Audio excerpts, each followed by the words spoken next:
महाराज देखिए, समुद्र कितना सुंदर लग रहा है। कृपया आगे बढ़कर लहरों को महसूस कीजिए। राजा धीरे धीरे आगे बढ़ने लगे।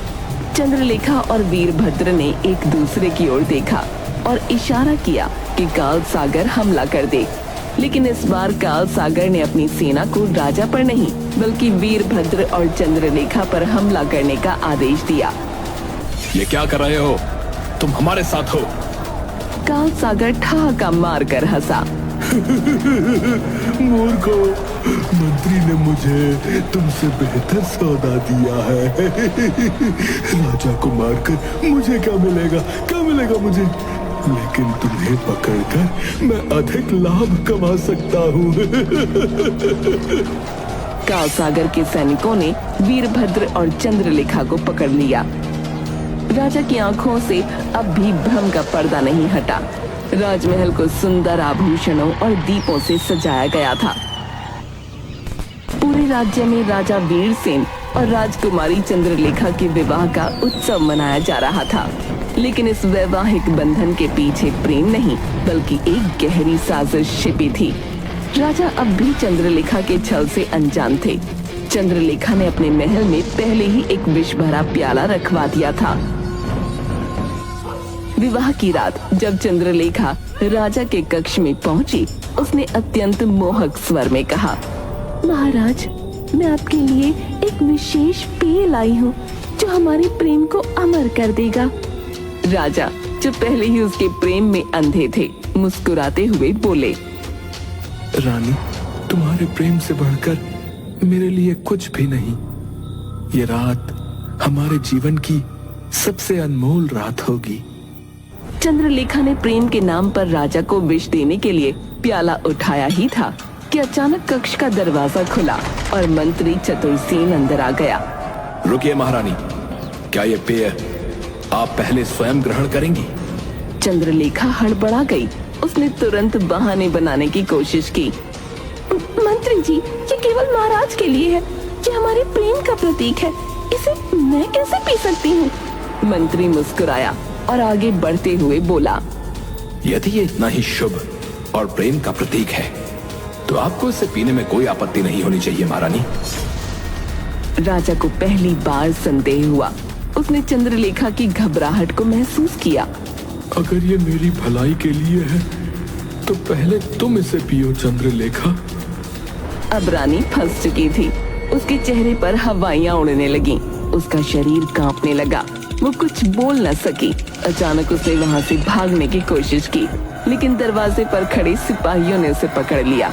चतुरसेन ने राजा की ओर देखा और ठोस आवाज में कहा, महाराज, ये विवाह प्रेम पर नहीं, छल पर आधारित था।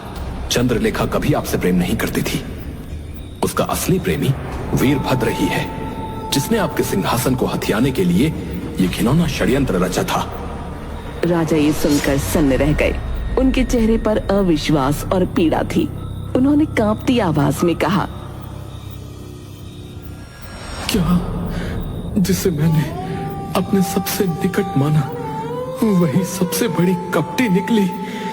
मेरे हृदय में तुम्हारे लिए सच्चा प्रेम था, लेकिन तुम्हारे हृदय में सिर्फ षड्यंत्र था चंद्रलेखा।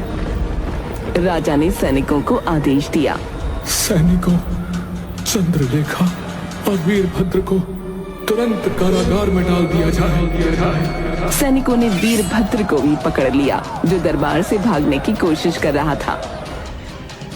कुछ ही दिनों बाद वीरभद्र को राजद्रोह के अपराध में मृत्यु दंड दे दिया गया। चंद्रलेखा को जीवन भर कारावास की सजा सुनाई गई। महल में अब शांति लौट आई थी, लेकिन राजा के हृदय में जो घाव चंद्रलेखा ने दिए थे वो शायद कभी नहीं भर सकते थे। राजा महल की छत पर अकेले खड़े थे। वो भावुक होकर अपने पिता के शब्दों को याद करने लगे।